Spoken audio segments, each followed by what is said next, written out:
Krisis yang dihadapi perusahaan kita, yaitu gangguan produksi akibat bencana alam yang terjadi pada masa utama bahan baku mebel kita. Mari kita segera temukan solusi untuk mengatasi situasi ini. Kami telah mengevaluasi dampak bencana alam ini pada pasokan bahan baku dan produksi mebel kita terhenti sejak kejadian tersebut.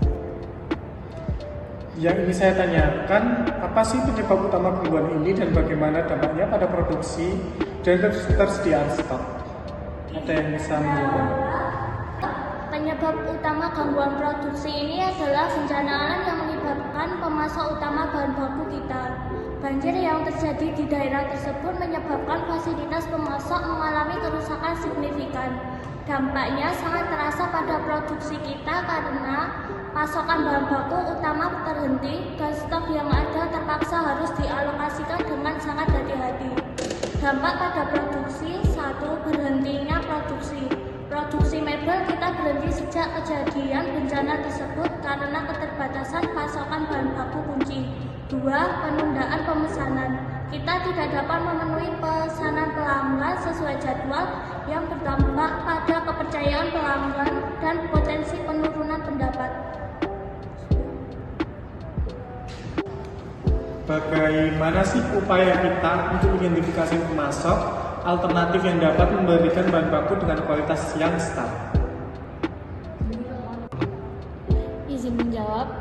Untuk mengatasi gangguan pasokan ini, kita telah menginisiasi beberapa upaya identifikasi pemasok alternatif yang dapat menyediakan bahan baku dengan kualitas setara.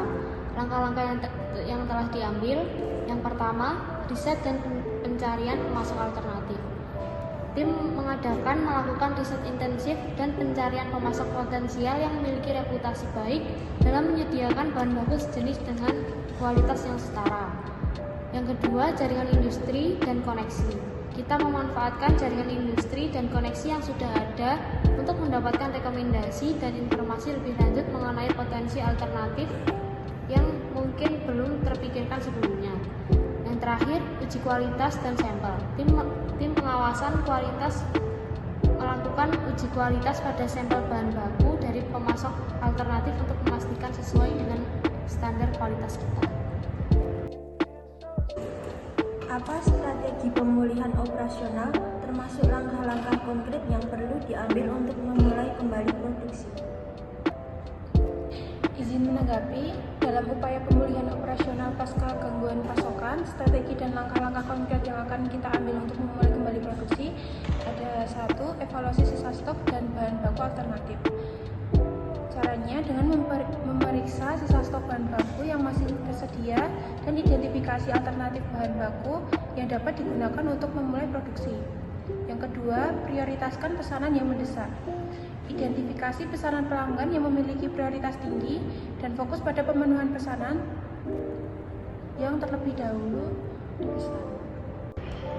Alhamdulillah, sekarang adalah saatnya kesempatan bagi anggota tim untuk menyampaikan pertanyaan, ide, atau tanggapan terhadap rencana penyelesaian yang telah kita bahas. Silahkan berbagi pandangan atau pertanyaan yang mungkin membantu memperbaiki atau mengklarifikasi rencana tersebut. Jika ada anggota tim yang ingin bicara, silahkan bertanya. Izin bertanya, bagaimana kita dapat secara aktif memantau ketersediaan bahan baku dari pemasok alternatif dan memastikan kelancaran produksi? Izin menanggapi, kita akan melakukan 1. Pemberitahuan otomatis. Atur pemberitahuan otomatis atau peringatan jika ada potensi keterlambatan atau masalah lain dengan pasokan bahan baku. Yang kedua, libatkan tim produksi dalam pemantauan ketersediaan bahan baku, memberikan pemahaman yang lebih baik tentang situasi dan memungkinkan mereka untuk mengambil tindakan yang sesuai. Yang terakhir, pemantauan persediaan minimum. Tentukan tingkat persediaan minimum yang harus dipertahankan untuk mencegah kehabisan stok dan mengantisipasi potensi penundaan. Apakah ada yang ingin memberikan ide lagi? Sudah cukup. Terima kasih atas keterlibatan dan kerjasama kita dalam menghadapi krisis ini. Rencana aksi akan segera dijalankan dan kita akan terus memantau perkembangannya. Semoga sukses untuk PT Semoga Jaya.